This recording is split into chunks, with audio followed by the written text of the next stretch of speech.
section 43, and in the term illegal, three things are there. It could be an offense, और offense कहाँ defined है? Section 40, or it could be something which is prohibited by law. ऐसी चीज है जो कि offence नहीं है लेकिन लॉ मना करती है. Can you give one example of this? Suicide. क्या सुसाइड ऑफेंस है आईपीसी के अंडर? यस. हाँ, अटेम्प्ट टू सुसाइड है. सुसाइड को कैसे आप? यस.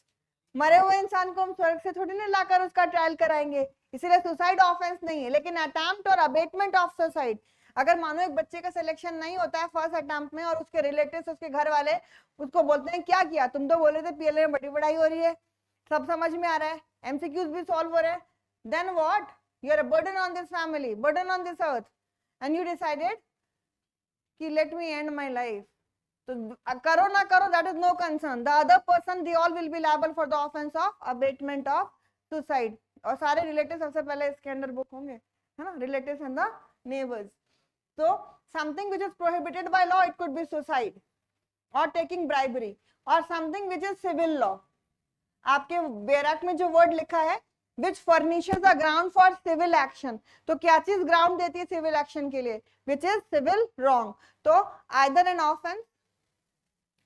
बच्चे अपूर्व, I believe that you have to take by your own. बच्चे I believe यहाँ से there is a independent compilation नहीं मिलेगी आपको. From market you can purchase any book publication, but beware 100% answer किसी भी पब्लिकेशन में करेक्ट नहीं है, तो few errors are there, तो you can take.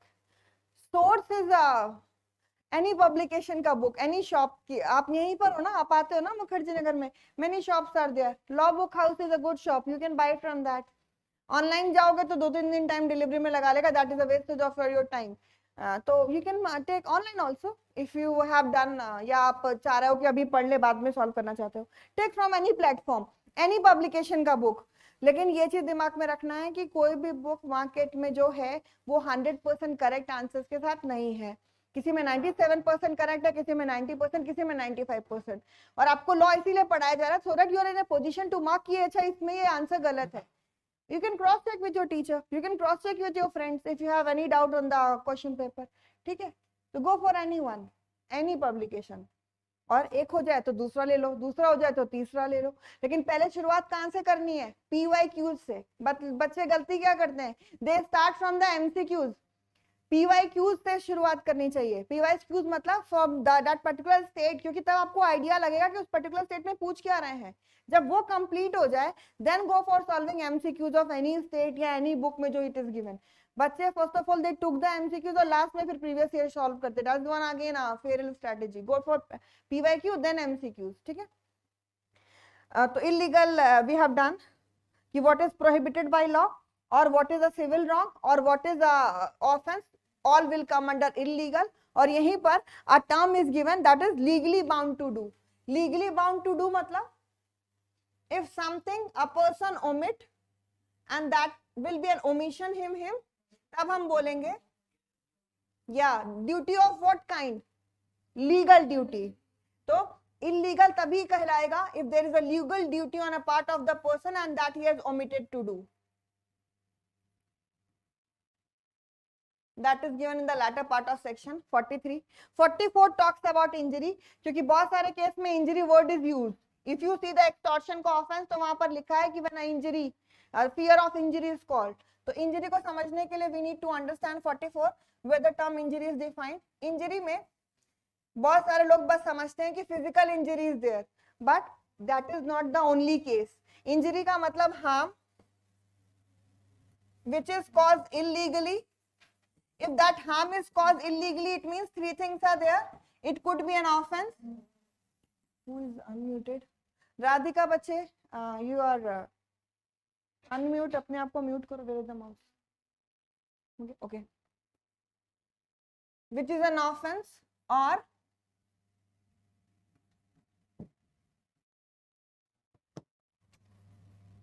तो वैसे क्रैश कर रहा हूँ उसे ऊपर से this all these thing hinders the class.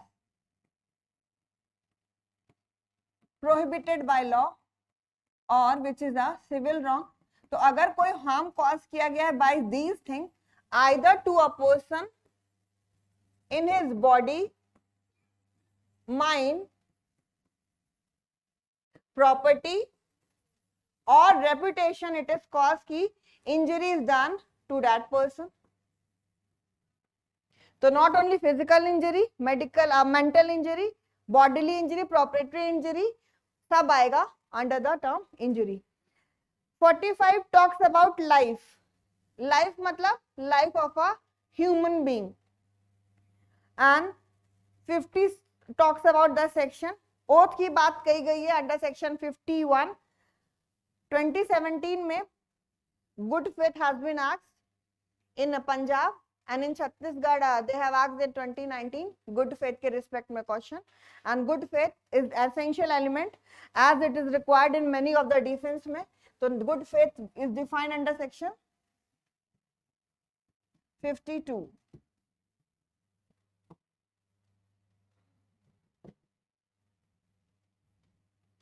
this is hanging again and again। Shivani देखो ये बार बार डिजिटल बोर्ड हैंग कर रहा है। Shivani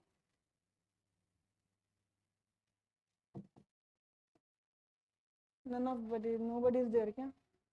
Vicky please।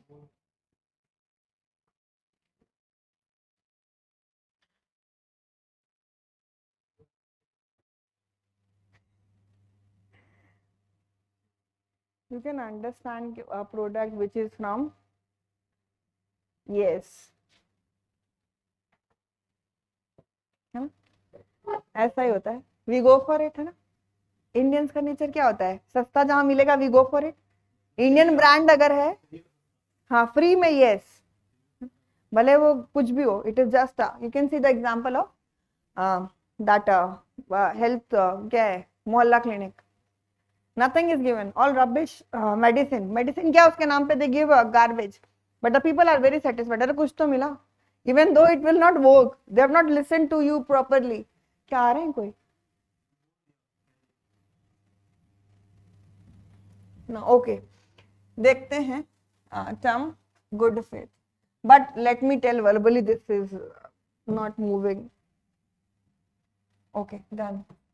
52 talks about good faith, and as I told you, sorry for the inconvenience, miss a good faith का मतलब anything which is done with due care and attention। It means anything which is done with caution, anything which is done with bona fide intention। Blackboard hang कर रहा था बार बार, अभी सही हो गया। That is called as the good faith।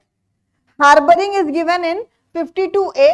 तो जब भी ए बी लगा हो तो तुरंत आपके दिमाग में एक क्वेश्चन आना चाहिए कि चेक करें कि किस अमेंडमेंट से that has been included inserted in the bare act. तो 52A प्रोवाइड्स फॉर हार्बरिंग।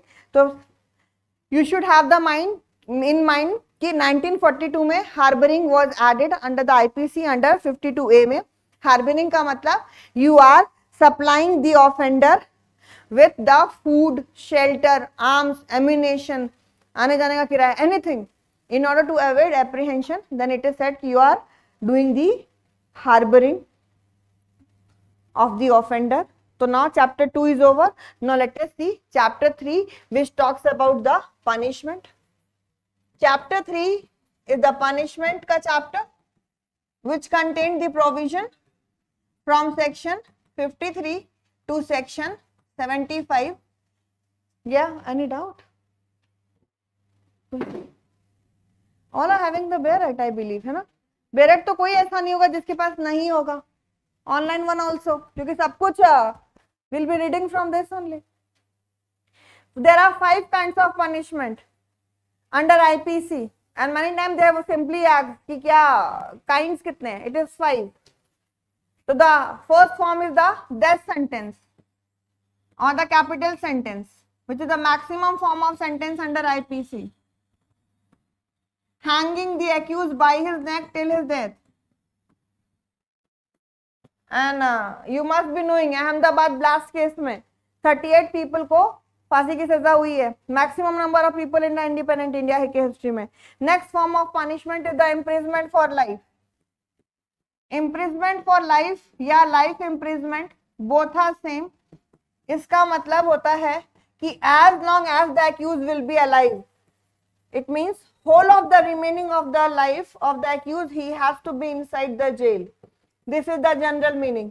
और अभी 6 महीने पहले इलाहाबाद हाई कोर्ट का जजमेंट भी आया था कि लाइफ इम्प्रिजमेंट का मतलब ये नहीं कि कोर्ट का डिसीजन है कि 6 साल दे दे, 6 महीना दे दे, 14 साल दे दे। It is for the whole of the life, यानी एक्यूज जितने दिन भी जिंदा रहेगा after the conviction, after the sentence, he has to be inside the jail.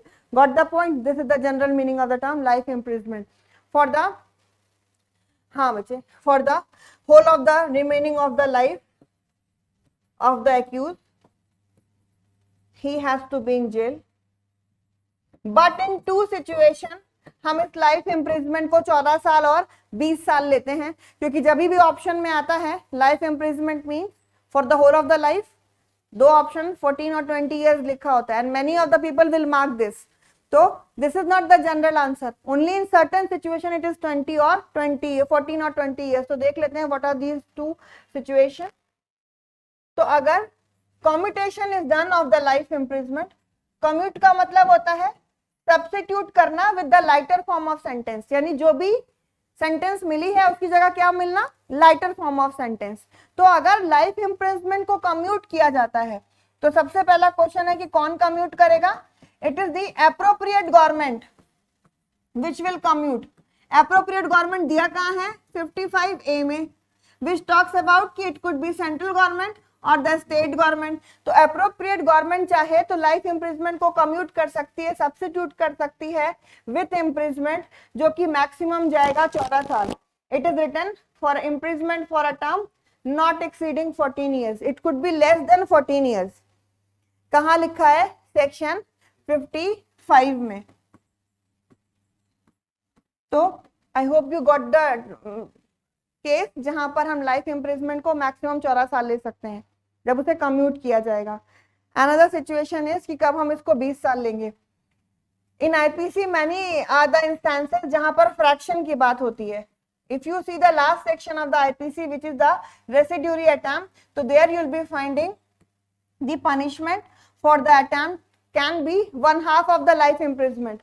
आपको तो नहीं पता क्या कि उस कितने दिन जिंदा रहेगा, तो what will be the quantum of sentence then? Then in that case, section 57 says that कि whenever the fraction is to be calculated of life imprisonment, तो उस केस में हम life imprisonment को कितना लेते हैं? 20 साल। Always it is taken as 20 years as per the provision of 57. तो hope you got the point। 15 और 14 और 20 years कब लेंगे life imprisonment को? Death sentence को भी हम commute कर सकते हैं to any form of sentence under IPC, that is given in section 54. And the third form of punishment is the imprisonment for a term. आपने सुना होगा कि मात्र 24 घंटे की सजा हो गई, which is the minimum form of imprisonment under IPC। इससे रिलेटेड क्वेश्चन आया भी हुआ है। तो अगर सपोज करो इफ विकी नशे की हालत में पार्किंग एरिया में अनॉयंस क्रिएट करता है तो मात्र 24 घंटे की सजा और 10 रुपए तक की फाइन हो सकती है to him for the offence of 510। तो मिनिमम इम्प्रिजमेंट इज मात्र 24 घंटा under IPC. It could be rigorous और सिंपल। रिगरस का मतलब है with hard labour. Navjot Singh Sidhu को तो you all must be knowing, road rage के केस में आफ्टर 34 इयर्स उसको 1 साल की रिगरस इम्प्रिजमेंट मिली है और जेल के अंदर मुंशी का काम दिया गया है, maintaining accounts as educated person. You might be aware of the rapist Baba Ram Rahim, सब्जी उगाने का काम दिया गया है टू हिम। तो rigorous form of imprisonment is granted to the person whenever some hard labour is asked to be done. तो jail की रोटी तोड़ने के अलावा अगर कोई काम भी दिया जाएगा depending on the skill of the accused then it is called as rigorous, otherwise it is without any hard labour, तो simple. Next form of punishment is forfeiture of property. Forfeiture of property का मतलब होता है confiscate करना property को जब्त करना। नीरव मोदी, मेहुल चौकसी, all their property are being confiscated by the government under this form of punishment. And the last is the fine, which is money in terms of penalty. So these are the 5 form of punishment, and transportation is no more a form of punishment. काला पानी की सजा, जो पहले हुआ करती थी कि उसमें क्या करते थे, हम एक्यूज को अंडमान निकोबार आइलैंड में भेज देते थे, जहां पर एक पतला सा सुराख से only the sunrays use to come, no food no water to that person and it is left to his destiny, that is called as transportation. But now that is no more a सजा, काला पानी की सजा, इसे हटा दिया गया है and that has been done by the 1949 and substitution has been done by Act 26 of 1955, जहां पर ट्रांसपोर्टेशन की जगह इम्प्रिजमेंट फॉर लाइफ लाया गया है अंडर आईपीसी। हाँ 53 ये सब बताता है। हाँ यस यस यस। सो यहीं पर भी लेट अस सी, बस there are 4 form of theories under IPC which justifies the granting of punishment. IPC is the criminal law. Criminal law मतलब क्या? Such law जिसका sanction is punitive. Punitive मतलब punishment, a penalty is given. अगर आप mask नहीं लगाते तो क्यों नहीं 20 रुपए या 10 रुपए कटते हैं rather than 200 और 500 का चालान? Because that to give a deterrent effect. क्योंकि अगर 5-10 रुपए रखेंगे तो everybody will be giving or moving ahead. लेकिन 500 जेब से जाएगा तो वन विल बी रियलाइजिंग अच्छा नहीं कुछ अमाउंट गया है तो यू शुड बी वियरिंग। तो दैट डेटरेंट इफेक्ट क्रिएट करने के लिए punishment is impose, that says the deterrent theory. There are 5 theories of the punishment. Deterrent theory says that कि डराने के लिए एक्यूज को एंड द पोटेंशियल ऑफेंडर्स को to set as an example in society की लाइक माइंडेड पीपल को कि अगर तुम भी करोगे गैंग रेप करोगे तो निर्भया के एक्यूज की तरह तुम्हें भी फांसी की सजा हो सकती है। तो this justifies the punishment. Another theory is the preventive theory which is based on the quotation prevention is better than cure. तो करते क्या है, हम एक्यूज को जेल में डाल देते हैं so that he is prevented from commission of the offence. Another theory is retributive theory which is also called as an eye for eye principle and tooth for tooth principle और nail for nail principle। यानी किसी की ने अगर आपकी एक आंख फोड़ी है तो उसकी भी एक आंख फोड़ दो, तभी तो उसे रियलाइज होगा कि what is the pain of not having a eye। if somebody has broken your limb तो उसका भी तो पैर तोड़ के बताओ कि घर बैठ जाने के बाद क्या होता है। if one of the scandal people, if he that person has hit my father, he was there to start the scooty, 2 बच्चे तेज से आए बहुत तेजी में और स्कूटी पे मार के चले गए, his leg is broken। तो कैसे उनको लेसन मिलेगा कि किसी का अगर उनका भी पैर तोड़ो ना, तब तो समझ में आएगा कि if you are bedridden for 1 month and you have nobody to take care of yours, how pathetic will be your life। तो I believe this theory should be practiced, but ये आज के डेज में it is not been practiced। but बहुत सारे case में हैदराबाद में encounter किया पुलिस ने, बेस्ट थिंग, क्योंकि लॉ में the process is too jargon. तो एक्यूज आल्सो नोस कितना टाइम लगेगा कि निर्भया केस में it took so many years when it was a limelight case. तो बाकी में तो it is nobody will take cognizance of that. यहीं पे दिल्ली के रेलवे स्टेशन पे गैंग रेप इज डन, जहां पर headquarter office of the police is there on the pretext of giving job. So what these people are doing, they everybody knows, but because of that poor implementation होता है crime। क्योंकि उनको अंदर से, अगर आप एक बार पेंसिल चोरी करके आओगे और and your father mother says आज एक चोरी की, कल अपनी बहन के लिए भी चोरी करके लाना, तो you get the promotion कि yes दोबारा भी करेंगे, कुछ नहीं होता है। एक बार चोरी करोगे एग्जाम में जा, फिर दोबारा लगेगा अच्छा कुछ नहीं, पकड़े जाते, बुक लेके फिर बैठ जाओगे, पता चलेगा बुक लेके बैठे तो बार हो गया from sitting in the whole of your life. तो डोंट गो फॉर दैट। तो retributive is this eye for eye principle, limb for limb principle or nail for nail principle, but this is not practiced nowadays because this is said to be a primitive society का theory। other theory is the reformative theory says that word है reform, कि reform करने के लिए accused को we are giving him the punishment and many rehabilitation programs are running in the jails nowadays, skill development program, ताकि जेल के बाहर आने के बाद they could leave a proper life, ये नहीं कि क्रिमिनल रास्ता फिर से अपना they to feed their family and themselves. Tihar jail is one of the example. Tihar के बाहर you will be getting the prisoners से बनाई हुई अगरबत्तियां, माचिस एंड मेनी थिंग, और रिटर्न होता है कि it is made by the prisoners. तो what for this is done to reform that criminals. And the last theory is the multiple approach theory. Multiple approach theory says that कि none of the theory is perfect in as a whole. तो हमें क्या करना चाहिए, सब theory में से best point निकालकर अब लगाना चाहिए, and we have to attain the justice because none of the theory is complete in itself. So we have to take the good point from all, and then taking that we have to integrate them and avoid the punishment. Suppose करो कि if the amount of fine is written as a form of punishment, लेकिन fine की amount mention नहीं की गई है in IPC, then what should be the amount then? तो that से सेक्शन 63 कि फाइन की जो अमाउंट है वो अनलिमिटेड हो सकती है, but it should not be excessive. तो इसका मतलब क्या है, हम पागल नहीं है भैया, हमारा दिमाग खराब है, यही बात तो है। अनलिमिटेड हो सकती है बट नॉट एक्सेसिव, है ना? हाँ, yes, that pocket size and the offense both. If suppose a person को sentence capital punishment मतलब बच्चे वही death sentence, same death sentence, hanging a accused by his neck till his death. पहले इसमें flaw था, पहले बस लिखा था हैंग करना बाय नेक, तो एडवोकेट ने क्या किया, जिसको फांसी की सजा मिली थी डेथ सेंटेंस, चढ़ाया और उतार दिया, बोला जैसे आपसे हो गई, आप ही ने तो बोला है कि हैंग करना बाय नेक से। तो the correct is hanging the accused by his neck till his death. फांसी पे लटकाते देखा तो होगा मूवीज में जल्लाद people, that is the capital punishment and that is constitutional also, है ना? Bachchan Singh versus state of Punjab का केस है, leading on this, it is constitutional, लेकिन दिया जाता है in the rarest of the rare case.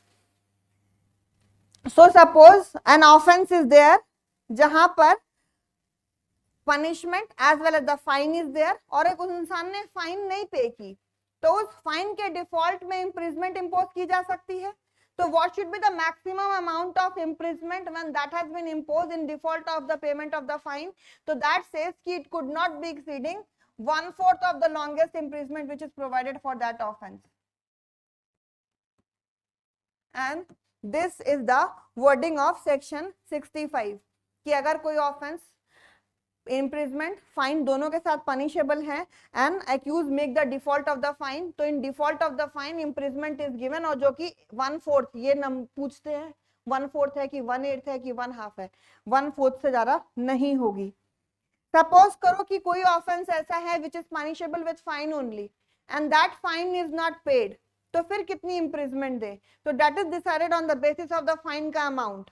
अगर 50 रुपए से ज्यादा की फाइन नहीं है, not exceeding ₹50, then imprisonment could be maximum 2 months, that is not exceeding 2 months। अगर फाइन की जो अमाउंट है वो 100 रुपए से ज्यादा नहीं है, देन इस पे applied question they have asked many times, it could not be exceeding 4 months।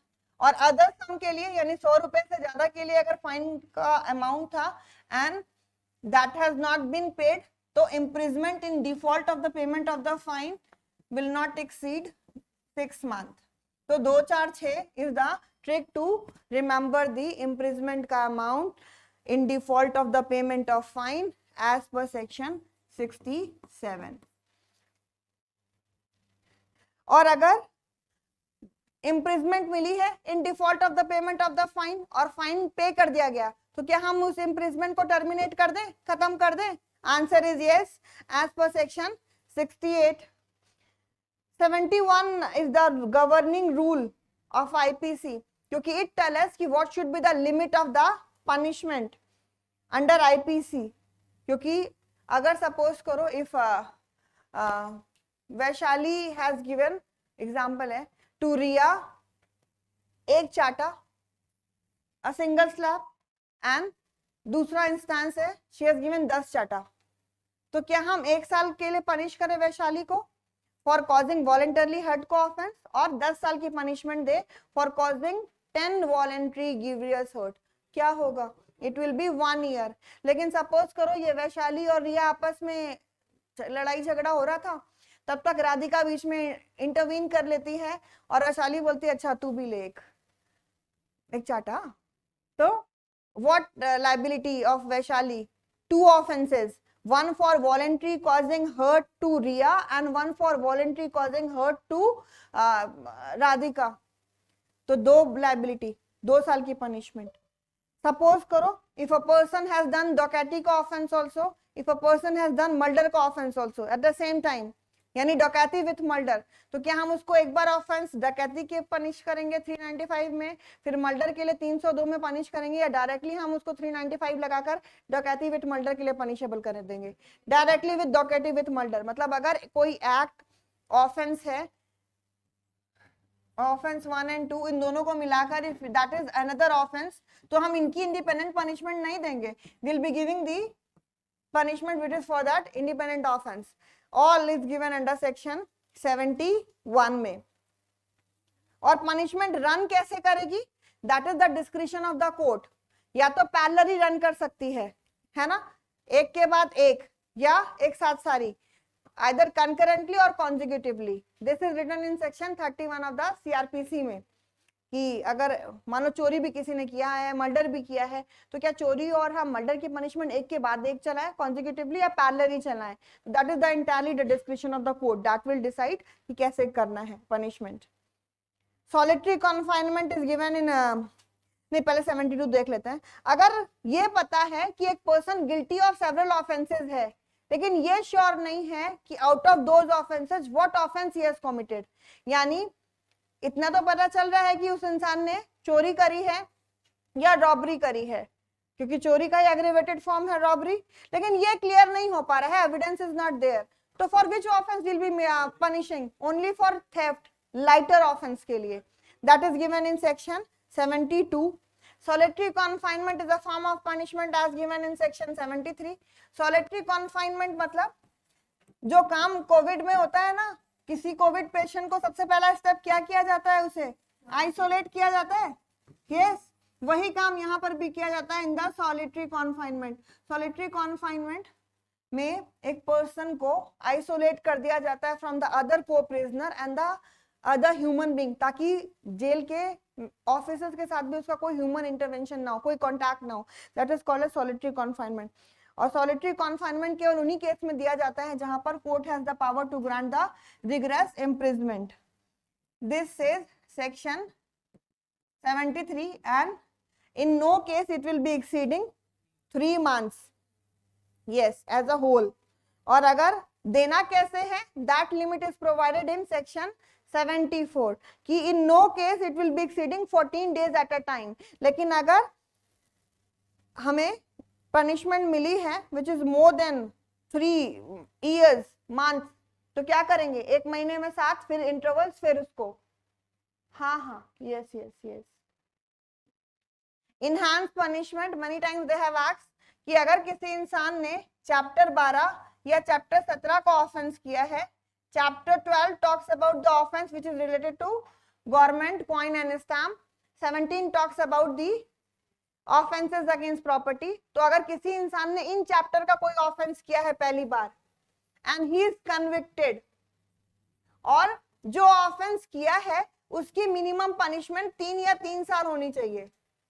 Court दे कितना, that is no concern, this you have to keep in mind कि the minimum punishment provided for that offence is 3 years और मोर। Court हो सकता है बस 3 महीने दे या 1 महीना दे, और दोबारा if the person will be doing इन्हीं चैप्टर का ऑफेंस, सेम भी कर सकता है या अलग भी। सपोज करो पहली बार चैप्टर 12 का किया, फिर 17 का कर लिया, या वाइस वर्सा, या पहले भी 12 फिर 12 फिर 17 फिर 17, तो दोबारा that accused will be given the enhance punishment and it could be the life imprisonment और a imprisonment which may extend to 10 years. This says the section 75। लेकिन you have to keep in mind कि दोनों time जो offence करेगा उसकी minimum punishment कितनी होनी चाहिए अंडर आईपीसी? 3 years और मोर, 3 साल मिनिमम पनिशमेंट। उससे कम अगर है तो this section will not apply in that situation. So punishment chapter is over. Now let us see chapter 4. Chapter 4 talks about the general exception and this is such a situation जहां पर accused will be totally exonerated from his liability. और इस section 76 79 से Chhattisgarh Punjab every time they have asked the question. और ये ऐसा topic है कि such a area जहां पर every exam में pre means we will be getting the question. तो let us see those exceptions जहां पर there will be no liability of the accused. तो पहला case is mistake of fact, not the mistake of law. Mistake of fact is a good defense, not the mistake of law. क्योंकि mistake of law को अगर हम defence बना देंगे तो हर accused तो यही डिफेंस लेगा कि अच्छा दूसरे की नोटबुक ले जाना विदाउट द कंसेंट चोरी होती है, पता ही नहीं है. किसी दूसरे की प्रॉपर्टी में एंटर करना without the permission of the person, अच्छा ट्रेसपास होता है. Not knowing, doing sexual intercourse without the consent of the woman, अच्छा रेप का हीनियस ऑफेंस होता है. हर एक्यूज यही डिफेंस लेगा. इसीलिए ignorance of law is no excuse. इसीलिए जब आपका कोई भी वैकेंसी आती है तो सबसे पहले उसे नोटिफाई किया जाता है. Why notification is done? Because ignorance of law is no excuse. मानो उसमें लिख दिया कि नेगेटिव मार्किंग बढ़ा दी गई है या कोई एक्स्ट्रा लॉ इम्पोज कर दिया गया है या 5% रूल लगा दिया गया है कि 5% देखा जाएगा इन ऑल मतलब जनरल से बाकी रिजर्व कैटेगरी में, तो that will be well mention. Otherwise you can take the defence. ये कहाँ लिखा है? If you are applying. इसीलिए everything they use to write in the notification. तो नोटिफिकेशन आपको एज अ होल पूरा पढ़ना चाहिए because that will give you an idea कि क्या प्रीलिम्स में 10% ले रहे हैं, 15% ले रहे हैं, how many will be called off, what will be the criteria, क्या मिनिमम पासिंग मार्क्स है at the time of mains, PT and interview, that all is there. क्यों? क्योंकि ignorance of law is no excuse. If you will be doing it will be all your fault, not the others fault. Other पे fault होगा तब उसका benefit ले पाओगे, which happened in 1 or 2 states. तो देखते हैं mistake of law as a defence, not the mistake of law, and this is based on the maxim ignorantia facti dot excusat. ignorantia facti dot excusat का मतलब होता है mistake of fact is an excuse or a defense. ignorantia juris non excusat मतलब ignorance of law or mistake of law is no excuse.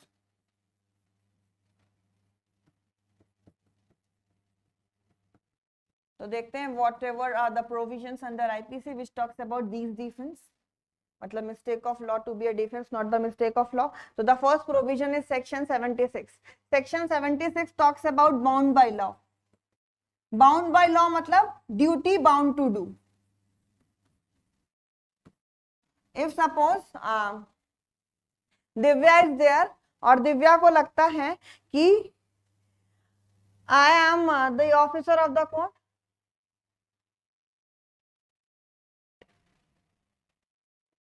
हाँ बच्चे ये this is not the conclusive presumption कि a person has a sufficient intelligence to understand what is right और wrong. Right और wrong in which context? ये right और wrong का concept, evil और गुड का concept, that was prevailing in the primitive society, not at this time. बच्चे ये knowledge वाला बात is right but this is not the conclusive presumption. That word you have used is wrong. Conclusive presumption मतलब क्या? Is it rebuttable? Or it is? हाँ it is. कोई चीज सही है गलत है वो आपके लिए सही हो सकती है, दूसरे के लिए नहीं. जैसे that killing of that girl Shraddha, according to that accused, he is saying कि it is justified. She was ditching me. Is it? No way. तो conclusive word is correct. Wrong बच्चे. वैशाली. हाँ. So देखते हैं बाउंड बाय लॉ. सपोज करो if Divya is there और दिव्या को court से ऑर्डर मिलता है टू अरेस्ट निधि और आती है सोसाइटी में पता करने के लिए. तो कनक टोल्ड कि Kanak has some enmity with Archi. तो आर्ची को झूठे दिखा देती है कि this is the person to be arrested. नकली आधार कार्ड, नकली नेम प्लेट और विटनेस लाके कि हाँ this is the person. And instead of arresting that person Divya किसी और को अरेस्ट करके ले जाती है. तो क्या दिव्या को हम लायबल ठहराए for the offence of wrongful confinement और she will be getting the defence? she'll be getting the defense of bound by law. लेकिन you have to check the good faith. Good faith अगर मान लो दिव्या बहुत जल्दी में आती है और उठा के लेके चली जाती है some other person को, then no defense because good faith is there. So after that due inquiry word in your illustration suggests illustration B में कि good faith is needed. तो check क्या करोगे सेक्शन 76 में, या तो बस आप इतना पार्ट चेक कर लो कि nothing is an offence which is done by a person which is bound by law. अगर कोई लीगल ड्यूटी में कोई काम कर रहा है then it will be no offence. Suppose करो इफ अर्नव इज देयर और Arnav is a superior officer और हम सब साइलेंट मॉब है, he has given an order to Sadhana to open fire और साधना ओपन फायर करती है and one of the person is injured, तो क्या हम साधना को डिफेंस दें बाउंड बाय लॉ का? नहीं देंगे बच्चे, साइलेंट मॉब है. तो गुड फेथ कहाँ है ऑन हर? एवरी ऑर्डर को फॉलो करने के लिए नॉट बाउंड. तो ये जब एग्जाम में आए तो देखना जरूर, क्योंकि many times they have asked this problem, कभी साइलेंट मॉब को देकर, कभी कुछ को फैक्ट चेंज करके. तो if the mob is violent and if your superior is asking you to open fire and if you do then you will be justified, क्योंकि वहां पर you are getting the defense of mistake of fact bound by law of defense. अगर आप जज बन जाते हो, suppose Jasleen जज बन जाती है पंजाब की और उसके बाद उसे लगता है, क्योंकि जब आप जज बनोगे तो जुडिशियल मैजिस्ट्रेट सेकंड क्लास ही बनोगे. फर्स्ट ऑफ ऑल पहले थर्ड क्लास भी होता था, लेकिन उसका सोसाइटी में बड़ा मजाक उड़ाते थे, थर्ड क्लास मैजिस्ट्रेट आ गया, थर्ड क्लास तो हटा ही दिया गया कि हटा दो इसे, इसीलिए second class then first class, जिसको सीनियर डिवीजन भी बोलते हैं. और हर स्टेट में अलग अलग, मतलब नॉर्मली टेक्स 3 to 4 years, लेकिन बिहार में 2 साल में ही सबको कर दिया सीनियर डिवीजन. कोविड का फायदा भी हुआ वहां पे बच्चों को, तो इट डिपेंड्स, है ना. फिर सपोज करो she has only power to grant the imprisonment of 1 year maximum, और इसको लगता है कि a new notification has come in good faith and she has seen some website, good faith में देख के रिलाई कर जाती है on that and सोचती है हमारी पनिशमेंट बढ़ा दी गई and she has given 2 साल का पनिशमेंट. तो क्या she will be justified under section 77 when a judge is acting in good faith in bona fide belief that I have the power to grant? So answer is yes, if that is done in good faith. लेकिन negligently without confirming कि I have the power or not, she is giving, she has no power to entertain the case of suppose करो she is a court of session and that is not a defamation का case of president, another thing, मतलब original jurisdiction नहीं है and she is taking cognizance, तो क्या आप defence दोगे? नहीं. अगर जज जुडिशली एक्ट करते हुए गुड फेथ में कोई काम करते हैं, ये बिलीव करते हुए कि he has the power to act but in reality he does not have, तो जज will get the defense under section 77. मान लो कोर्ट ऑफ सेशन ने जल्लाद को ऑर्डर दिया कि हैंग कर दो श्रद्धा के एक्यूज को, और कोर्ट ऑफ सेशन ने हाई कोर्ट से कंफर्मेशन नहीं लिया है. जल्लाद के पास जब डेथ वारंट आता है तो वो उसको एक्सिक्यूट कर देता है. तो क्या हम जल्लाद की लायबिलिटी रखें या he'll be getting the defense of section 78? he'll be getting the section 78 का डिफेंस. तो अगर आपके ऑप्शन में 78 और 76 दोनों होगा तो which option you'll be marking for hangsman? 78. लेकिन अगर 78 अगर नहीं है then go for 76. Got the point? 79 talks about justified by law. Just ये सारे क्या है? 76, 77, 78, 79 all are mistake of fact, not the mistake of law. ये नहीं कि बस 76 और 79 है, बहुत सारे लोग बस 76 और 79 को समझते हैं as a mistake of fact, not the mistake of law. 79 talks about justified by law as a defense. Justified by law मतलब it is such a situation जहाँ पर law is not there but the situation is such जहाँ पे law will save you, law will guard you. Suppose करो if 2 people, let me take some online people who are there, new ones, Shalu and Unnati, these people are fighting, और ऐसी situation है कि this is Unnati lying on Shalu. देखो भाई diagram पे नहीं जाना है, बस फीलिंग्स पे जाना है. डोंट गो कि ये कैसे मम्मी तो पैर ऊपर है, no, you have to just understand the feeling because my drawing is so poor. So suppose this is Unnati. Unnati ने क्या किया, पहले ले डाउन कराया शालू को, और एंड ऐसा लग रहा है टू अ पर्सन, बच्चे नेम, हाँ, आदर्श को ये लग रहा है कि उन्नति इज अबाउट टू किल शालू, और आता है और उन्नति को लेकर अरेस्ट करके जाके थाने में दे आता है, क्योंकि private person has the right to arrest under section 43 of the CrPC. लेकिन बाद में पता चलता है कि शालू ने गन दिखाया था उन्नति को, and she had the apprehension कि मेरी डेथ हो सकती है, and she is acting in right of private defence. तो क्या हम आदर्श को लायबल ठहराएं फॉर द ऑफेंस, और he will be getting the defence of mistake of fact? He will be getting the defence of mistake of fact as per section 79। Again Punjab में section 80 से question आया है। 80 टॉक्स अबाउट द एक्सीडेंट और misfortune. तो anything which is done out of accident और misfortune, जिसको करने में there is no criminal intention और knowledge, and the person was doing a lawful act with lawful means and with proper care and caution. ये proper care and caution जो word लिखा है यही बता रहा है कि गुड फेथ इज देयर। तो अगर सपोज करो इफ वन ऑफ यू, बच्चे योर नेम क्लास में, Diksha is driving a car and two spouses are quarreling, और हस्बैंड जो है वो वाइफ को उठा के नीचे फेंक देता है। दीक्षा की गाड़ी के अंदर दिस लेडी आ जाती है एंड दैट इज किल्ड। तो क्या दीक्षा को आप मर्डर के लिए लायबल ठहराओगे, और you will be giving the defence of section 80? Section 80 का defence will be giving, accident का डिफेंस। इफ सपोज करो यू आर बच्चे Mayank is a would cutter, लकड़ियां काटता होता है, बट एग्जाम अप्रोच कर रहा है तो अपने उस काम पे ध्यान नहीं दे रहा है।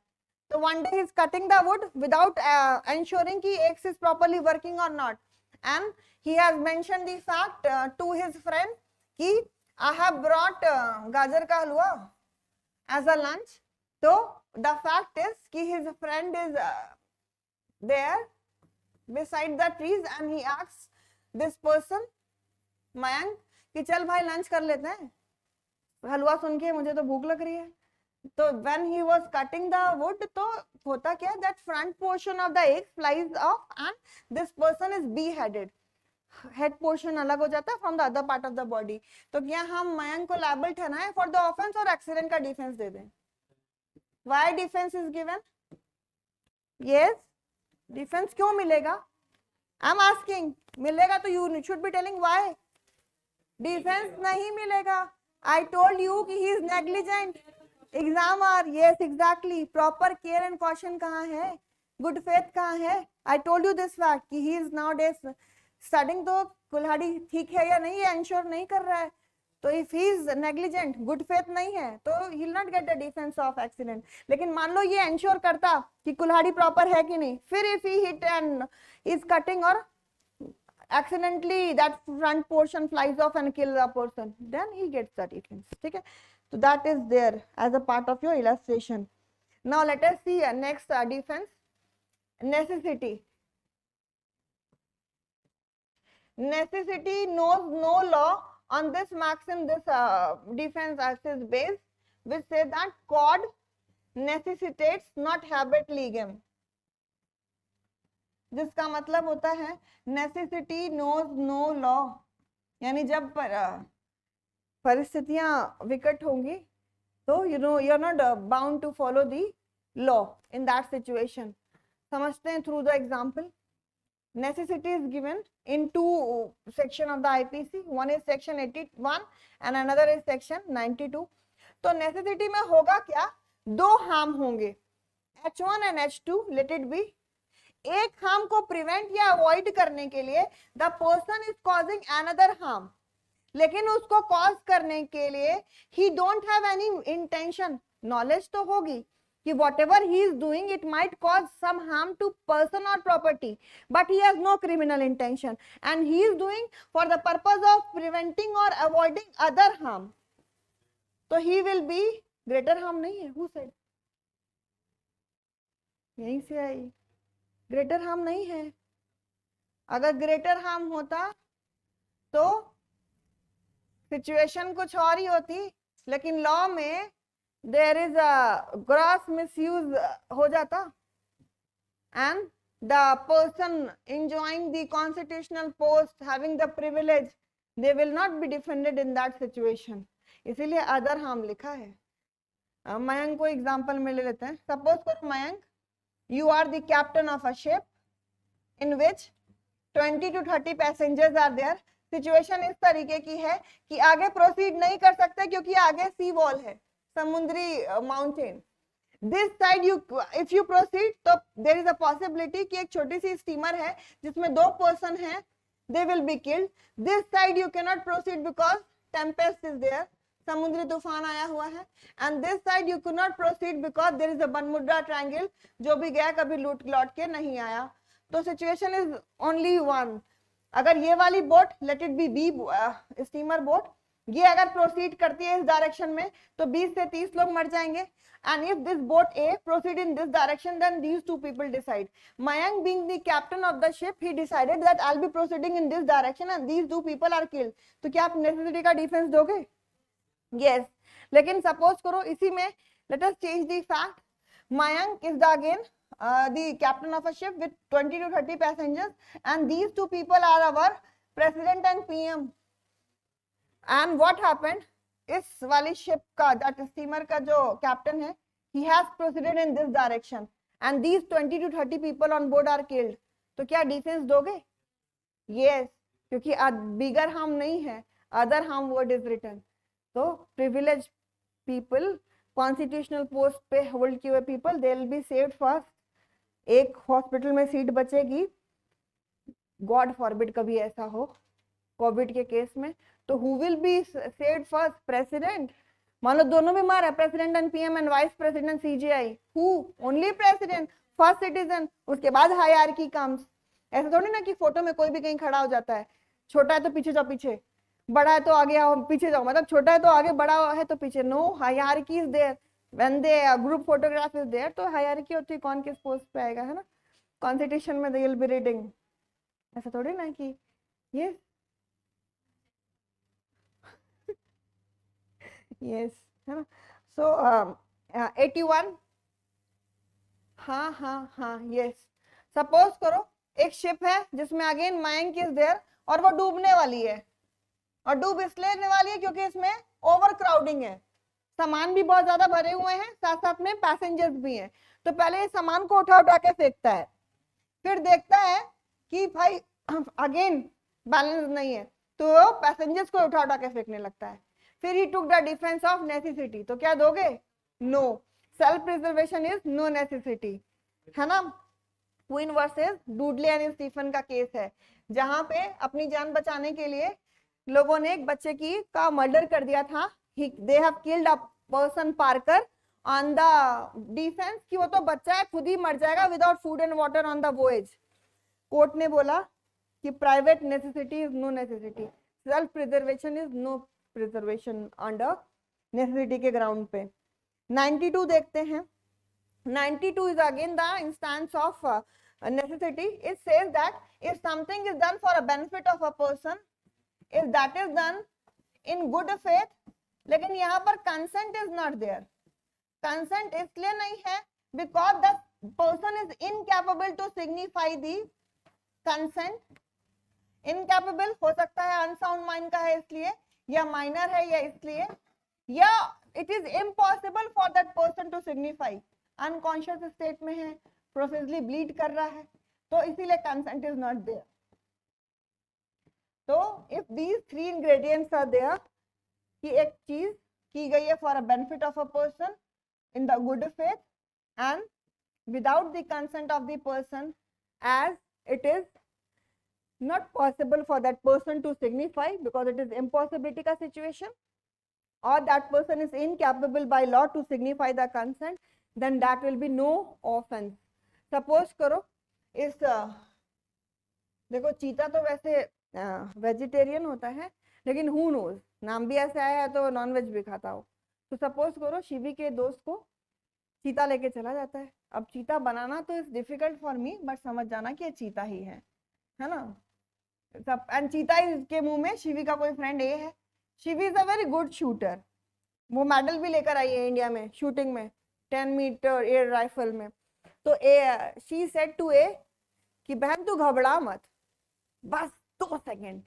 लेकिन तब तक क्या होता है, ये चीता थोड़ा मूव कर जाता है, and instead of hitting this cheetah, A को लग जाती है एंड ए इज किल्ड, तो क्या शिवी को आप डिफेंस दोगे ऑफ नेसेसिटी अंडर सेक्शन 92 और not? Yes, you will be giving. Suppose करो इस विराट भवन जहां पे हमारी क्लास हो रही है, यस ऑब्वियसली सिचुएशन ऐसी है जहां पे कंसेंट लेना is not possible. If suppose इस विराट भवन में आग लग जाती है, हम सबको नोटिस मिलती है, हम सब रेस्क्यू कर जाते हैं, but a child of 2 years is caught in this fire, और नीचे एक फ्लोर पे आग लगी है अंडरग्राउंड में, एंड इट इज स्प्रेडिंग।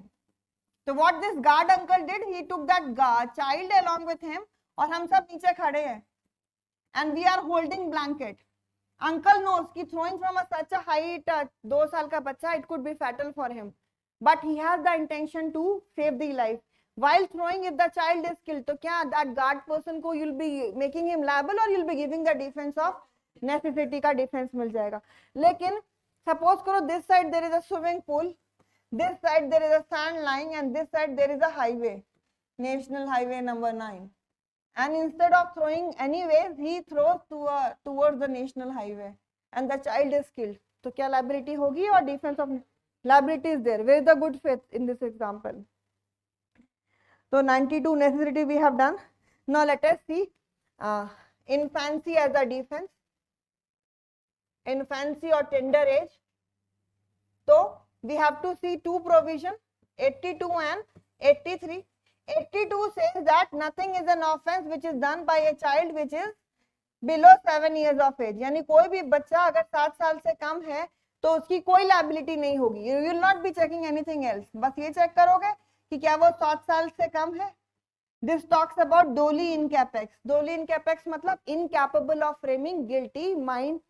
लेकिन अगर कोई बच्चा है जो 7 साल से बड़ा है और 12 साल से कम है, यानी he is lying in this age group, 7 से बड़ा और 12 से छोटा, तो उसको तब हम डिफेंस देंगे जब he has no maturity of understanding,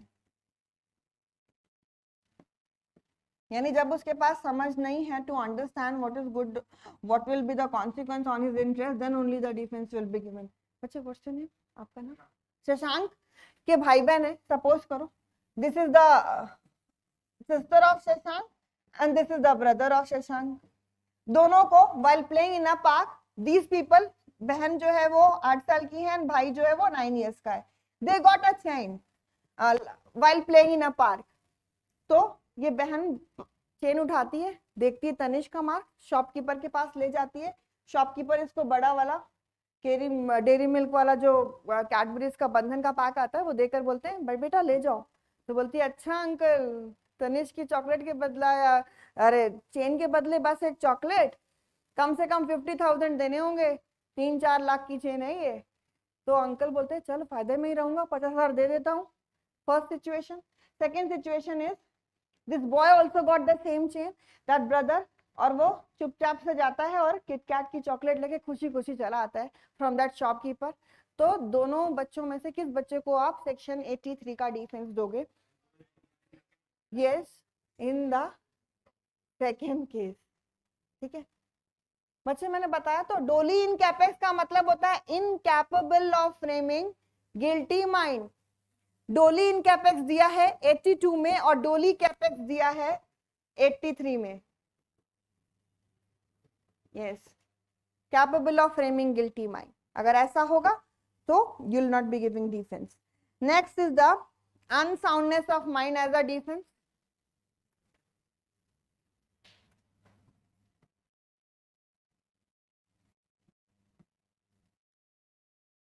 which is given as under section 84, जिसको इंग्लैंड में इंसानिटी के नाम से जानते हैं। and section 84 is based on the judgment of R versus Daniel Macnaghten, या हम इसको मैग्नॉटन्स रूल भी बोलते हैं। इस केस में फैक्ट ये था कि एक्यूज जो था डैनियल मैग्नॉटन, इसको इनसेंट डिल्यूजन था। इनसेंट डिल्यूजन मतलब दिमागी डर। जैसे मान लो उसको ये था कि जो इंग्लैंड के पीएम हैं sir Robert Peel, Edward Peel, that Robert Peel, वो उसको एक दिन मार देंगे, इसी डर में ही इज लिविंग। तो one day when he was on walk, तो पीएम के सेक्रेटरी को, he thought to be PM, and he stab. Now the question is कि क्या आप उसको इंसानिटी का डिफेंस दोगे?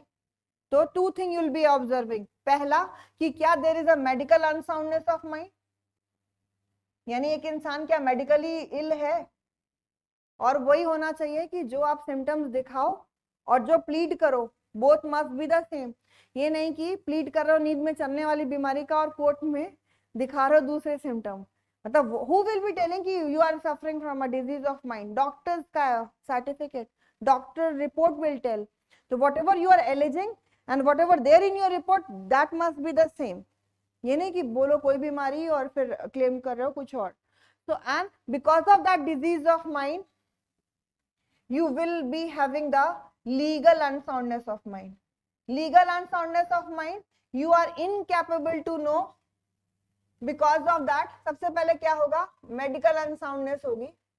अगर मेडिकल अनसाउंडनेस ऑफ माइंड नहीं है तो क्या defence of unsoundness of mind मिलेगा? नेवर एवर, कभी नहीं मिलेगा, क्योंकि pre existing medical unsoundness of mind is necessary, दिमागी बीमारी। और वो मान लो एक इंसान मैड पर्सन है, a person is a person जो एग्जाम दे रहा था यूपीएससी का, and he turns mad because he was too good person, लेकिन उसका फाइनल सिलेक्शन नहीं हो रहा था। तो he used to dress up like a mad person, लेकिन whenever a person goes for asking any doubt, he used to tell. He never used to hamper any property, nothing. और यहीं पर दृष्टि आईएएस के पास he used to be there. तो क्या हम उस मैड इंसान को अगर if he commits any offence तो डिफेंस देंगे? No, because legal unsoundness is not there. Medical तो है but legal is not there, दोनों मस्ट बी एग्जिस्टिंग। तो मेडिकल अनसाउंडनेस की वजह से लीगल अनसाउंडनेस ऑफ माइंड होना चाहिए। लीगल अनसाउंडनेस ऑफ माइंड मतलब the person must be incapable to know कि जो वो काम कर रहा है what is the nature of that act, he is incapable to know the nature of act. There is one person, दो friend है महेश और सुरेश। तो सुरेश जो है वो दोनों साथ सो रहे होते हैं, अपने दोस्त का सर काट देता है, इसलिए कि जब वो सो के उठेगा तो बड़ा परेशान होगा जब अपना सर ढूंढेगा, and I will be too happy seeing him कि वो अपना सर ढूंढ रहा है। तो क्या आप उस इंसान को अनसाउंडनेस ऑफ माइंड का डिफेंस दोगे? Yes, because he is incapable to know the nature of the act. लेकिन कि वो उठेगा और फिर अपना हेड ढूंढने का, and I will be enjoying seeing him searching his head. या तो ये प्रूफ कर दो, और you will be proving that he is incapable to know कि what he is doing is moral wrong as well as social wrong. दोनों चीज इधर प्रूव करनी पड़ेगी। और को एंड हम इंटरप्रेट करते हैं। The second or in your section 84 as well as in section 85 is taken as and. Normal rule क्या होता है? और को हम डिस्क्रिशनरी लेते हैं, ये या ये, एंड को हम मैंडेटरी लेते हैं, लेकिन एक्सेप्शनल केस में इसका उल्टा भी होता है।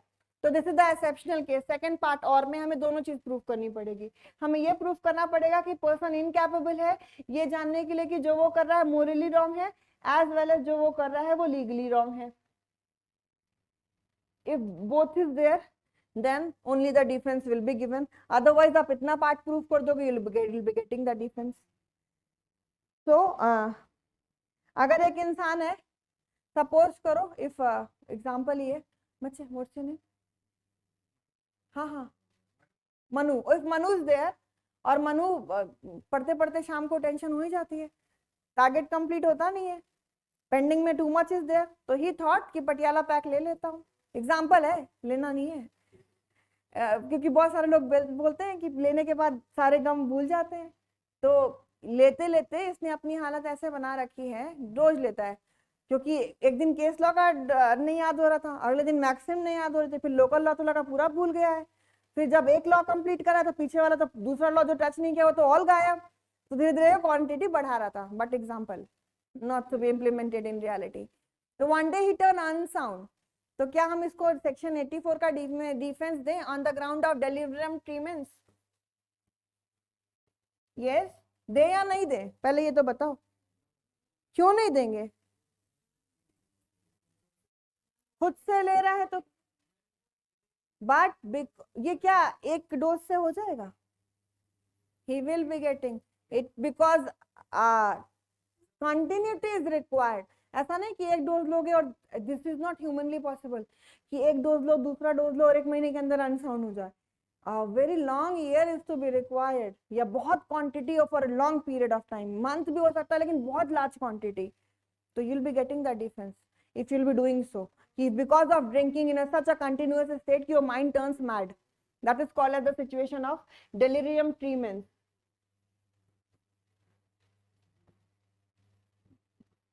ठीक है, फिर now let us see another difference. हाँ, yes, insanity which is created by the drunkenness state, which is continuity for a long period. Now let us see intoxication as a defense.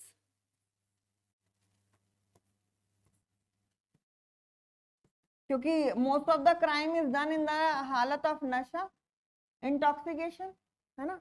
नशा किसी भी चीज का अच्छा नहीं है, करने हैं तो अच्छा नशा करो। अच्छा नशा के मतलब बेरक्ट किया नहीं, एग्जैक्टली बेरक्ट पढ़ा नहीं, नींद नहीं आ रही, एमसीक्यू सॉल्व नहीं किया, बेचैनी हो रही है, आंसर राइटिंग नहीं कर पा रहे हो, you are not feeling good, test में नाम नहीं ऊपर आ रहा है, पीछे से नीचे से ऊपर आ रहे हो, you are feeling guilty, that zeal you have. ये थोड़ी ना कि आज ये वाली वेब सीरीज नहीं देखा तो वाली, ये नहीं पैक किया तो वो वाला, है ना, because that will bring result.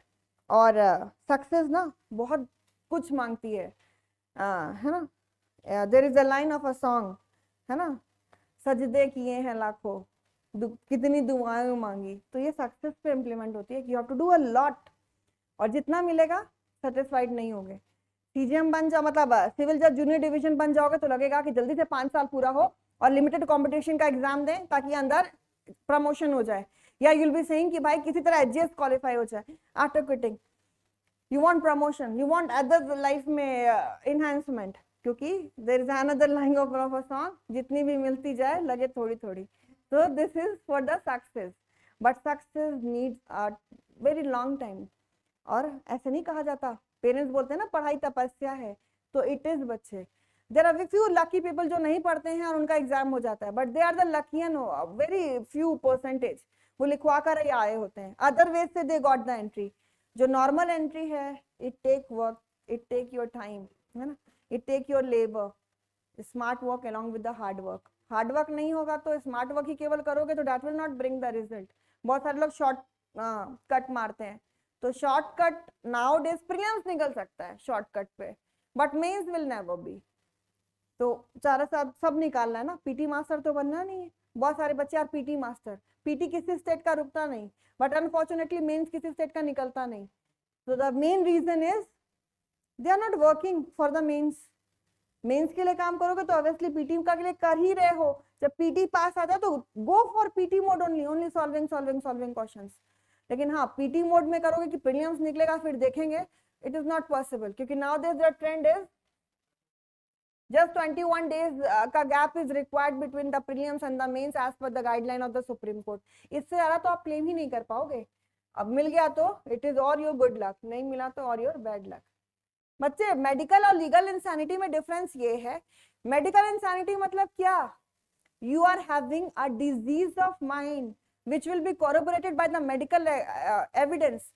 Doctors are the expert जो अपना ओपिनियन बनाएगा थ्रू द मेडिकल रिपोर्ट कि यस यू आर, सपोज करो इफ यू से कि आई एम मेडिकली इल, तो क्या कोई भी मान लेगा? No, a doctor certificate is required. मान लो सपोज, बस एग्जांपल है, if you are medically insane, तो कोई जरूरी तो नहीं है कि मेडिकली दिमाग खराब है फिर भी you are doing everything wrong. There is a possibility, I give you the example of a man, he was a mad by the doctor के व्यू में, मेडिकली ही वाज अनसाउंड, लेकिन वो किसी को तंग नहीं करता था, he never do a act anything which shows कि he is legally insane. Legally insane मतलब you are incapable because of that medical insanity to जज कि जो कर रहा है उसका नेचर क्या है, जो कर रहे हो क्या वो मोरली रॉन्ग है, ये आप नहीं पता कर सकते, क्या जो कर रहे हो वो लीगली रॉन्ग है, that is called as legal insanity as well as the medical insanity. I hope you got the thing, नहीं आया do ask me, I will be telling you. Intoxication is of two kind, voluntary and involuntary. If suppose class में पढ़ाते पढ़ाते मुझे प्यास लगती है ना, I ask for the water, and आप में से किसी को लगता है मैम क्यों पढ़ा रही है ना, ऐसा बहुत कम बच्चों को लगेगा, फिर भी एग्जाम्पल के लिए लेट इट बी कि क्या है, कभी ये सेक्शन इतना तेज पढ़ा रही हैं, फिर तो जल्दी जल्दी भी पढ़ा रही हैं, फिर कह रही इतना सारा पढ़ना पड़ता है, तो बेटर है ना इनको मार दो, ना बास रहेगा ना बजेगी बांसुरी। कुछ दिन के लिए तो टीचर नहीं रहेगा, तो फिर दे विल बी है ना सर्च करना, तो इट विल बी थोड़ा सा टाइम तो जाएगा। अभी कौन सा नोटिफिकेशन आ गया है, तो भैया पानी लेकर आ रहे होते हैं मदन भैया, तब तक आप बोलते हो लाओ दो ना, मैं जा रहा हूँ क्लास में, आई विल बी चेकिंग, और उसमें नॉक्शियस सब्सटेंस मिक्स कर देते हो। And I took that, and in the stage of intoxication I hit somebody or I killed somebody, तो क्या I will be liable for any offense? No, because that is involuntary. So involuntary intoxication is always the defense. The word which is written without your knowledge or against your will is the word जो कि बता रहा है कि वो involuntary intoxication है। Voluntary intoxication is never a defense, and this is given in section 86. 86 is also a rule of presumption.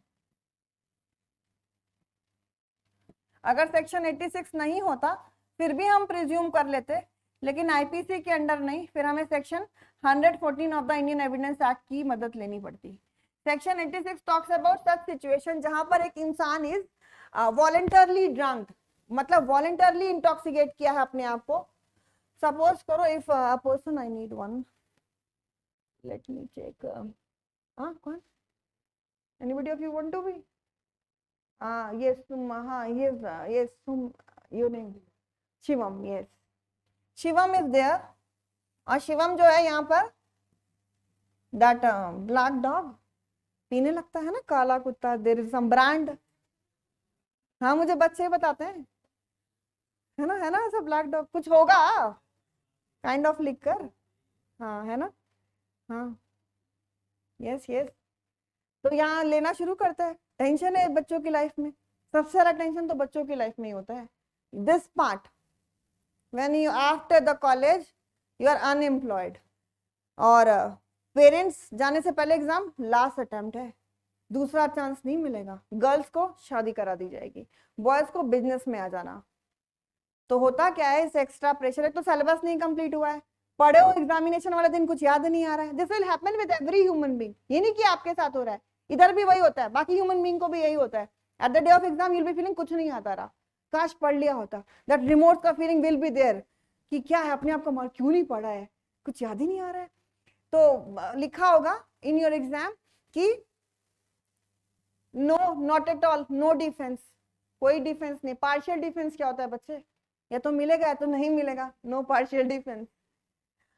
तो suppose करो लिखा है कि which of the following is not the element of the offence of theft, not नहीं दिखा आपको, आपको लगा which of the following is the element of the theft, और वहां पे लिखा था मूवेबल प्रॉपर्टी, मूव करना, और नॉट था, आप उसी को टिक करके चले आओ। जैसे एग्जामिनेशन हॉल के बाहर जाओगे लगेगा अरे यार ये तो गलत कर दिया, नॉट लिखा था, पढ़ा ही नहीं, तो it is because of that extra pressure which is being there in your mind. तो इसीलिए avoid that extra pressure. If somebody is giving you last attempt, भाई दूरी बना लो एग्जामिनेशन से पहले, even your parents, even your relatives, I am not saying physical दूरी, that दूरी ताकि आप पे ना कॉन्सिक्वेंस उसका आए, एग्जामिनेशन बाद घंटों बात कर लेना, बिकॉज दीज एक्स्ट्रा प्रेशर जो है वो एग्जामिनेशन में रिजल्ट को हैम्पर करते हैं, और समझ नहीं आता है कि अरे दिखा क्यों नहीं नॉट, दिमाग एक सेकंड के लिए हटा, ओएमआर कलर कर रहे थे, 52 का करना था 53 का कर दिया, उसके बाद सारा सीक्वेंस बिगड़ जाएगा। It happens with one of the student and very good student, and he could not qualify, और अगर क्वालिफाई करता तो शायद उस बार का वो टॉपर होता, लेकिन हुआ क्या, दैट मिलती है ना आपको that carbon copy to match, तो देखा गया कि उसने एक ही गलती की थी, something happened in the life of that person, जो कि दिमाग वाज सो ऑफ, तो एक होता है दिमाग पढ़ते पढ़ते वहां चला जाता है, इट हैपेंस, और वो 52 का 53 मार्क कर दिया, और उसके बाद whole series was gone and that person is unselected.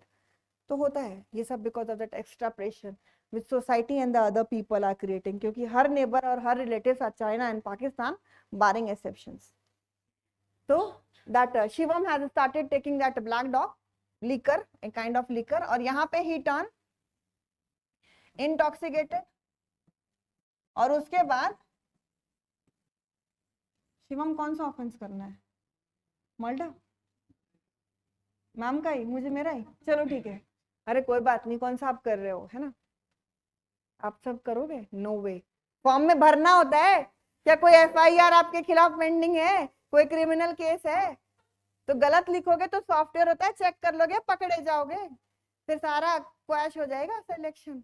तो बस एग्जांपल में ये कि ये मर्डर करता है, फिर ये डिफेंस लेता है कि भाई I was in the state of intoxication, तो इनवॉलेंट्री इंटॉक्सिकेशन तो है नहीं, तो 85 का डिफेंस तो मिलेगा नहीं।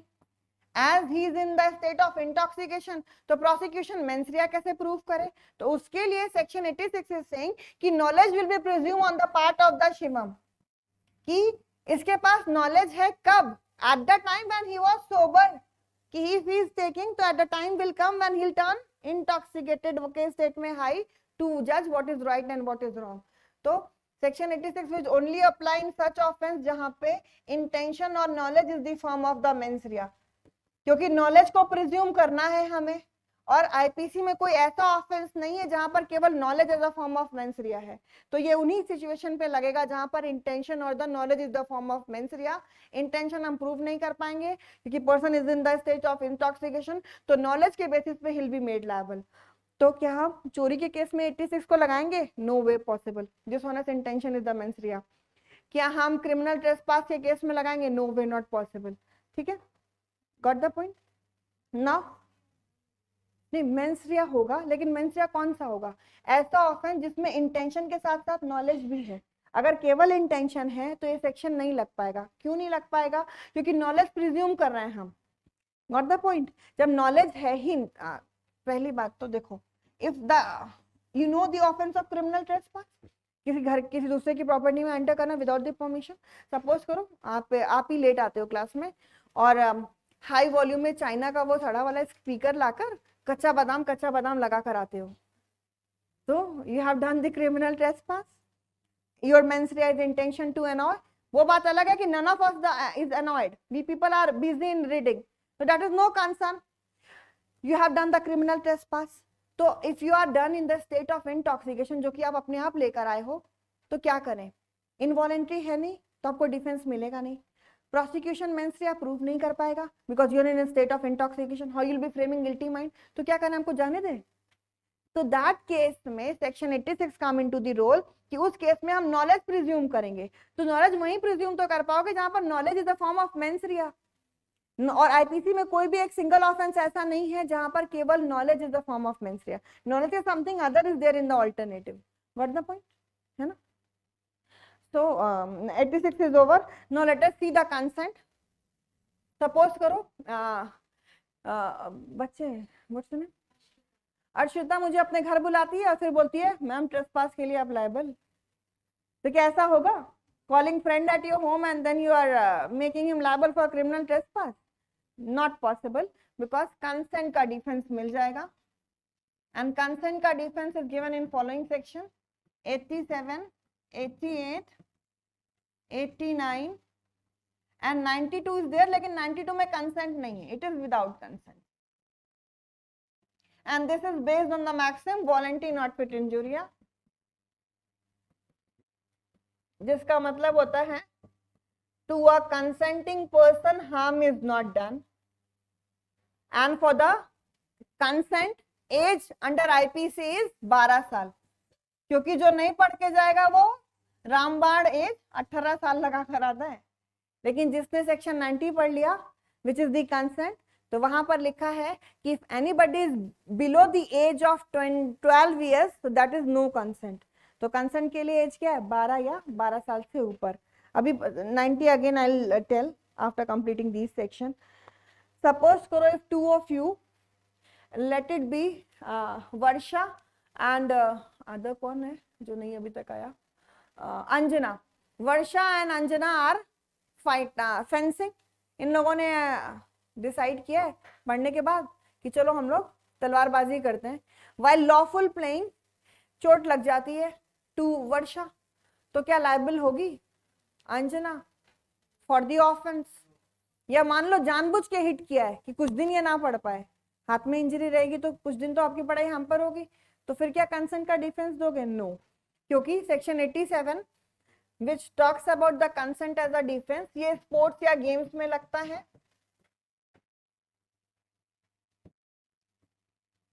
And it has 4 exception. Intention to cause death या ग्रीवियस हर्ट नहीं होना चाहिए। सेम कि knowledge to cause grievous hurt और डेथ नहीं होना चाहिए। These are the exception.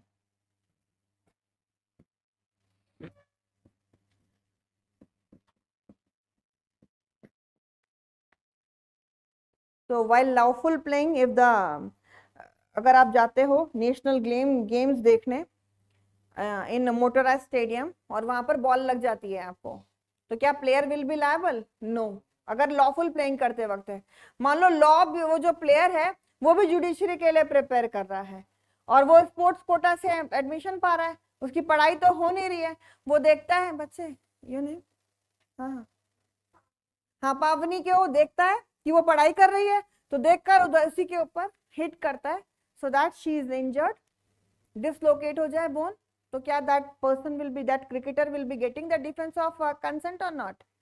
No, because deliberate hitting, intention to cause grievous hurt. ठीक है। 88 applies in case of hospital. Hospital में किसी को एडमिट कराते हो तो कंसेंट फॉर्म साइन करते हो ना। वो कंसेंट फॉर्म क्या होता है कि while lawful doing the operation, if some otherwise consequence is there, there will be no liability। लेकिन इसका मतलब ये नहीं है कि डेंगू का पेशेंट हो तो उसको मौसमी का जूस चढ़ा दोगे, which has happened in Prayagraj। negligent act is not covered here, है ना। many people does all this kind of, especially in rural areas, या जब कोई चीज हाइक पे होती है, कोविड केसेस से तो यू वर नोइंग बहुत सारे फेक चीजें in name of insulin injections and other thing are being supplied. Cancer की दवाई पकड़ी गई है, वो तो अच्छा है कि अंदर स्टार्च भरा हुआ है, लेकिन 800 करोड़ की दवाइयां last to last week cancer patient के लिए this company was giving. Dolo वाली कंपनी पता ही है, सीजीआई हैज हिमसेल्फ टेकन, भाई बोला मैं और ध्यान से देखूंगी, तो मुझे भी दी गई थी कोविड में, क्योंकि these medicines used to provide a very good incentives to the doctors। Foreign tour कराते हैं, कितना गिफ्ट देते हैं एलोपैथी मेडिसिन, तो कहाँ से इतना प्रॉफिट आ रहा है? दैट घटिया material which are giving to the patient, जिसकी वजह से इंसान ठीक होने की बजाय people are dying। why? WHO का रिपोर्ट इज देयर कि by 2030 80% of the people will be subjected to cancer, very deadly report because of all this। we are living in a polluted environment, gas chamber, we are eating, जो भी खा रहे हैं सब तो इन वही है, एडल्ट्रेसी है, people are doing what to say, है ना। फॉर्च्यून का तेल पिला पिला के कार्डियक अरेस्ट करा दिया जाता है, और घटिया मटेरियल एवरीथिंग, और सब में प्योर प्योर लिखा होता है। Who goes for testing? कोई भी ऐसा प्रोडक्ट होता है जिसमें लिखा होता है प्योर घी नहीं है, everything will have fresh paneer and all that, we are checking and that is there. इसीलिए आप जब बनना, when you have the power in your hand, तो प्लीज आप उस ड्यू पावर का एक्सरसाइज करना और गलत लोगों को पकड़ना। That is only guru dakshina which I want for you people. क्योंकि अगर एक भी इंसान सही से काम करेगा तो इंडिया बड़े आसानी से डेवलप भी हो जाएगा और it will be the number 1 nation on this world, है ना। और करप्शन इंडेक्स में जो हम चढ़ रहे हैं वो विल फॉल डाउन। तो 88 का ingredients are there। if something is done for a benefit of a person with the good faith के साथ that act is done and with the consent of the person, तो that will be no offense। तो अगर मानो एक बेगर है और बेगर doctor साहब के पास जाकर बोलता है कि सर मेरी लॉकडाउन में कोरोना में कमाई नहीं हो रही है, सारे लोग यही डिफेंस ले रहे हैं कि भाई कमाई नहीं हो रही, कमाई नहीं हो रही, तो एक काम करो मेरे दोनों हाथ काट दो, मेरे दोनों पैर काट दो, so that when the people will see to me they'll feel some pity feeling and they'll be giving me some arms। और डॉक्टर साहब काट देते हैं उसका हाथ पैर, तो क्या डॉक्टर साहब को डिफेंस दोगे 88 का? हाँ, you'll not be giving, क्योंकि pecuniary benefit is no benefit। पैसों की benefit is no benefit under the ingredients of these sections. लिखा है mere pecuniary benefit is no benefit in the explanation।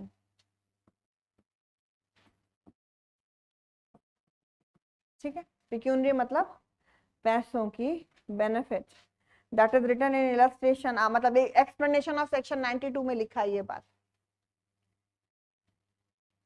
If a doctor is there he knows, मान लो एक patient है, वो kidney patient भी है, उसे बीपी इश्यूज भी हैं, ही हैव डायबिटीज आल्सो, लेकिन डायलिसिस हो रही है ऑफ दिस पेशेंट ए, and that person is fed up of the dialysis because that is a very painful act.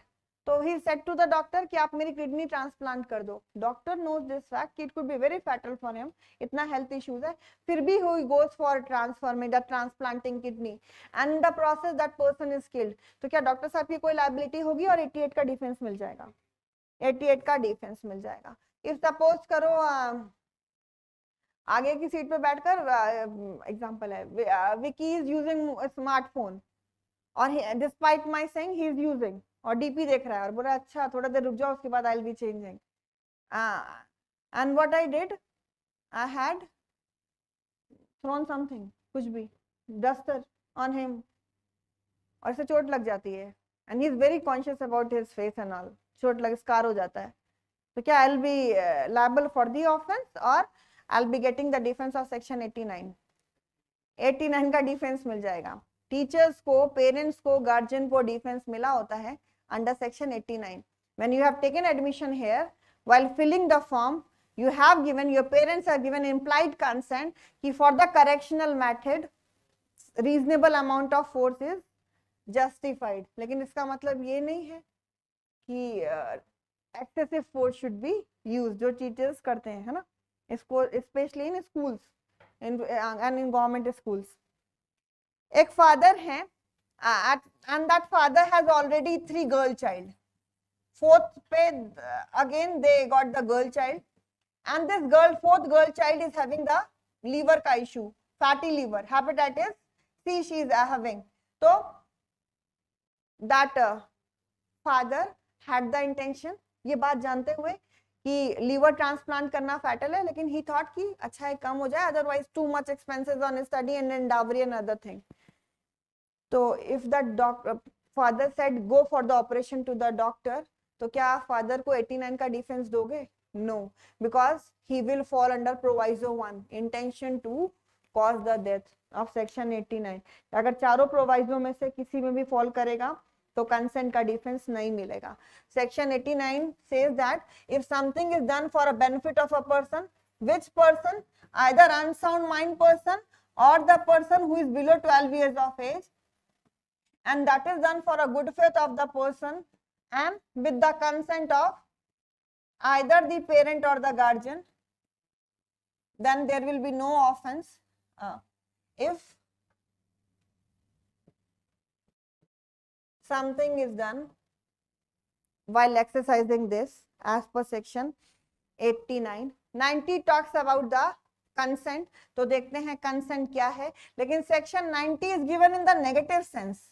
Negative sense in the sense कि instead of telling कि consent क्या है, they have written what is not the consent.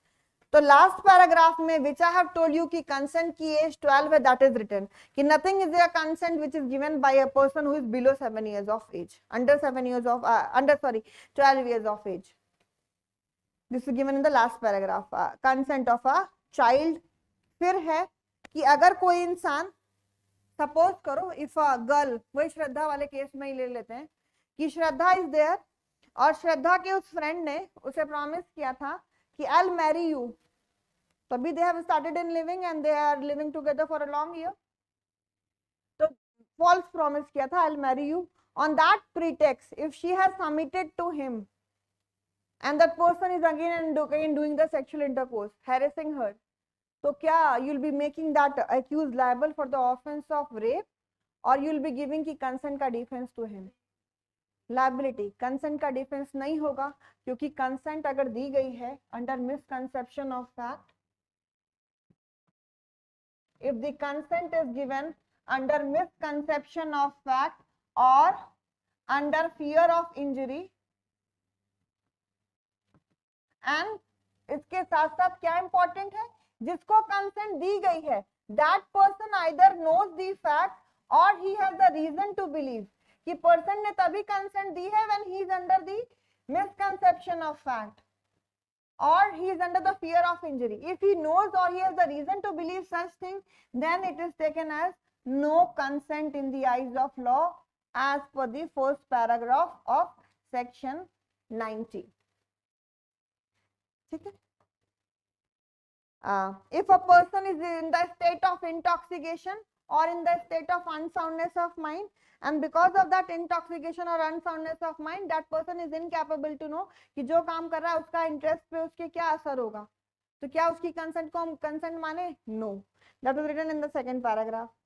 91 says that कि अगर victim ने consent दी है and the case is falling either under section 87, 88, 89, यानी consent का डिफेंस मिल रहा था, and some other harm is gone, independent harm, जिसके लिए कंसेंट दी ही नहीं गई थी या जिसके लिए कंसेंट दी ही नहीं जा सकती because that is an offence, तो क्या इंडिपेंडेंट एक्ट के लिए हम एक्यूज को liable ठहराएं?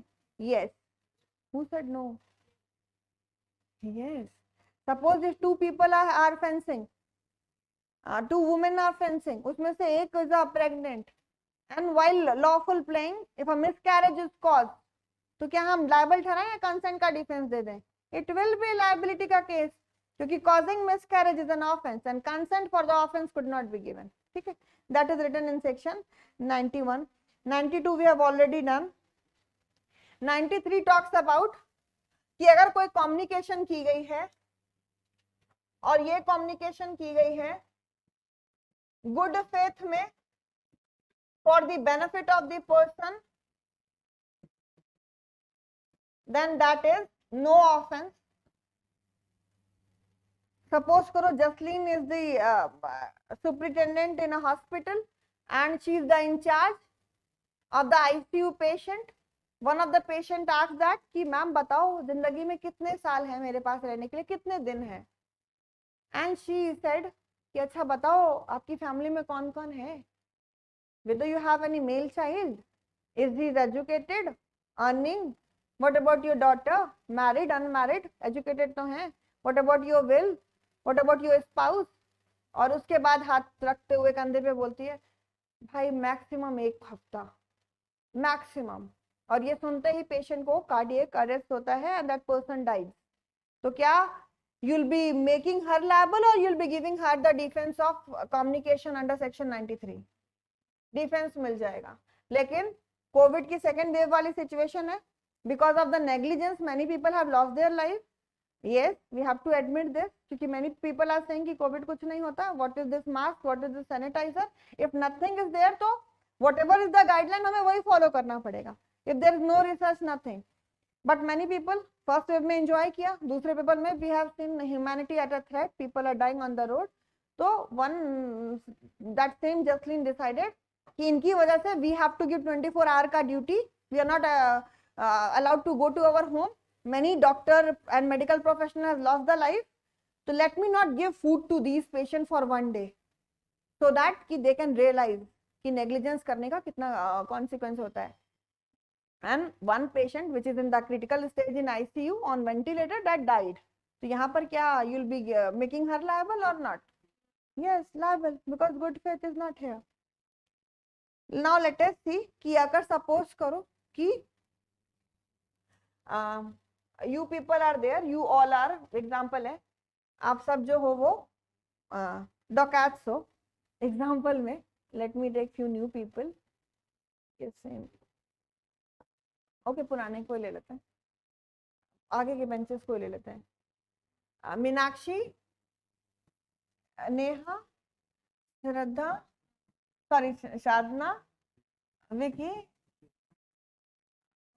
Ashita. These are the dacoits and they have decided कि हम काम करेंगे तो बड़ा, एग्जाम निकालेंगे तो भी अच्छा, और डकैती करेंगे भी तो अंबानी के घर में. हाँ, अंबानी के घर में. तो they are about to enter into the house of Ambani. तब तक जो है वो राधिका आके बोलती है इनको कि अरे भाई मुझे पता है, I know the art how to open the master key, I have a master key, I know digital lock कैसे खुलता है. And she joined the gang of डकैत और she has facilitated them in commission of the offense or डकैती। जब liability की बात आती है तो she took the defense of compulsion or duress। तो क्या हम compulsion या duress का defense दे राधिका को या नहीं? To answer this we have to read section 94। तो पहली बात तो you have to keep in mind कि section 94 is not applicable in two situation। Murder के केस में नहीं लगेगा, यानी कोई अगर आपको गन पॉइंट पे किसी का मर्डर करवाएगा तो आपको कंपल्शन का डिफेंस नहीं मिलेगा। Second is the offence against state which is punishable with death sentence. ऐसा ऑफेंस जो कि चैप्टर 6 का है, साथ साथ में उसकी पनिशमेंट डेथ सेंटेंस है, then in that case this will not apply. तो out of compulsion what happens if a person is being given a threat, और थ्रेट से उस पर्सन को रीजनेबल एप्रीहेंशन किस बात की हो रही है कि इंस्टेंट डेथ हो जाएगी ऑफ दैट पर्सन, और किसकी? उसकी खुद की, of himself, not of the spouse, not of the child और एनी अदर पर्सन। तो अगर if because of threat under compulsion एक इंसान को रीजनेबल एप्रीहेंशन ये हो रहा है कि उसकी रीजनेबल डेथ हो जाएगी, then he will get the defence of duress और compulsion under section 94। Same situation में अगर ये गैंग ऑफ डकैट्स आके राधिका को अप्रोच करते और बोलते कि अगर नहीं बनाया मास्टर की तो समझ जाओ पाहुजा में से सबको बोल देंगे, एक भी लेक्चर तुम्हें नहीं मिलेगा, तुम्हारा एनरोलमेंट कैंसिल करवा दिया जाएगा, एग्जामिनेशन सेंटर पे जाओगी परेशान करेंगे। तो शी सेड कि अरे भाई जान बचेगी तो लाखों उपाय। The gun is there pointed towards her and she has the fear कि भाई अभी डेथ हो सकती, instant death, gun is pointed towards her and she said okay I am making your key for you people, she'll get the defense। लेकिन मान लो there is no gun, nothing, और they are saying verbally, अच्छा नहीं होगा, फिर एक भी lecture नहीं मिलेगा, कोई भी नोटिफिकेशन नहीं मिलेगा, किसी भी सोशल मीडिया में जाओगी विल ब्लॉक यू, मतलब you have information from nowhere, तो she socially will boycott you. तो क्या डिफेंस मिलेगा if she makes the key? No, क्योंकि वहां पर इंस्टेंट डेथ का फियर नहीं है। इफ सपोज बस एग्जांपल है, मे टेक यू बच्चे, अरे नहीं I need a girl aspirant, हाँ यशमिता, बस एग्जांपल है। इफ सपोज इसने बहुत महंगा वाला फेशियल करवा के कश्मारा वाला आया है 4-5 हज़ार वाला, और उसमें प्रिकॉशन लेना होता है कि 24 घंटे के अंदर कोई रैशेज ना पड़े, और she is talking to her friend Shivi, what I did, मैंने यशमिता को पेन मारा और उसको चोट लग गई, यहाँ पर स्कार हो गया। उसने बोला हाउ डेयर मैम, एक तो मैंने इतना महंगा फेशियल कराया, ऊपर से बीबीसीसी क्रीम लगाई है, और आपने तो सब बर्बाद कर दिया। She went to the court for court to take the cognizance. तो कोर्ट बोलेगी लगता है मैडम आप 95 नहीं पढ़कर आए हो। 95 टॉक्स अबाउट ट्रिवियल और द ट्रिफलिंग एक्ट, कि court will not take cognizance of the trivial act और ट्रिफलिंग एक्ट, तुच्छ एक्ट का कोर्ट कॉग्निजेंस नहीं लेगा। कोर्ट विल सी कि क्या एक रीजनेबल इंसान उस सिचुएशन में कंप्लेंट करेगा। If the answer is no, then the court will not take cognizance। वरना हर घर के सामने एक पोटी लगानी पड़ जाएगी, है ना? वैसे ऑलरेडी इतना ओवरबर्डन है। And this is based on the maxim डी मिनिमस नॉन क्यूरेट लेक्स,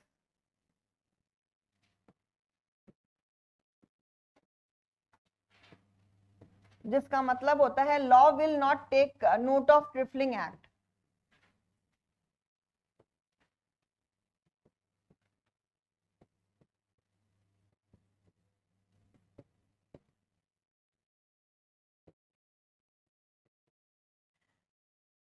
एंड 94 की मैक्सिम है एक्टस ने इनवाइटो फैक्टस एक्स निसी एक्टस, ये लिख लो फिर आई विल राइट।